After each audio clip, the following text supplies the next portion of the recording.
In this day and age, it is very hard to maintain a healthy diet with all the very processed foods and drinks that we are influenced to buy at grocery stores, with a limited number of more organic or healthier foods that can also make it very difficult. Another reason that it's very difficult is with thousands of online diets and articles telling you about diets that you should do, but they don't know what you're trying to do with your diet, whether that be lowering your cholesterol, getting a higher iron, or eating less fatty foods. This issue is exemplified with social media having lots of dietitians or food experts telling you what you should be doing, or this isn't good for you, or whatever that may be. While sometimes it may be true, a certain item isn't good for you, they don't know if it's good for what you're trying to do with your diet. So it's best to just listen to what you're doing. This resonates with me because I used to donate blood and I got a letter saying I had such low iron I couldn't anymore. And so I've had to really make an effort to eat very high iron foods to fix that. An important part of eating a healthy diet is figuring out how many calories you should be eating per day. One website I found to calculate this is the Mayo Clinic's website. It tells you exactly how many calories you should be eating a day, and it takes into account your height, your weight, your age, and how much you exercise per day. Those factors are very important because either you're male or female, that can have a big effect, and your height and your weight can as well. Since I'm taller, I need to have more calories to maintain my weight. And as well, since I exercise a lot per day with the sports I do, I definitely need to be intaking more calories to maintain my weight. Especially if you're trying to gain muscle mass, you need to be intaking more calories. And so the website is really good because it tells you the certain amount you need to maintain, lose, or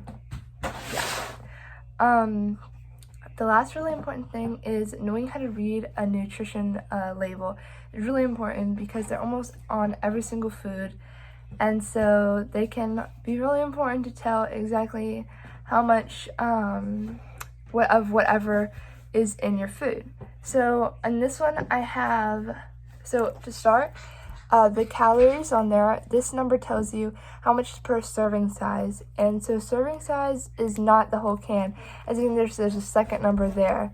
And typically they have, up here, it'll say serving size and how many that is in a can. So like for this one, it does tell you how much is in 1 cup and then how much is in a can. But for some other labels, it may say at the top, there's maybe like 5 serving sizes, and then each serving size is 200 calories. So if you ate the whole bag or whatever it may be, you'd be actually having like 1,000 calories rather than just whatever it says here. Under that, you can see the DV, which stands for the daily values. That equates to what percentage of that item, whatever it says, is how much you should be eating per day. So right here at the top, it's kind of hard to see, but it says total fat, and then it gives a percentage. So for this one, it's for the can, it's 22%.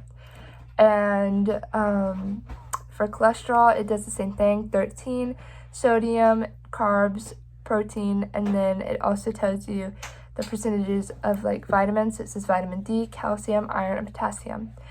These are different, but the consistency with the daily value is it tells you how much you should be eating for a 2,000 calorie a day diet. So if you're like me and you're supposed to be consuming 2,500, it's going to be a little bit different than what it says just on the can.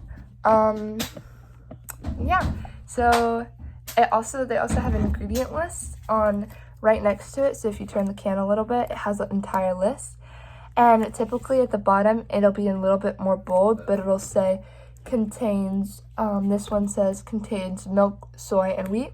So that just says like any higher allergenic foods that people may not want to be eating or that are specific to a diet. So like if it's soy diet or you're lactose intolerant, it typically says whether or not you're supposed to be eating that. So in conclusion, there are many different factors that can help to having a healthy diet. And most importantly, it's best to remember that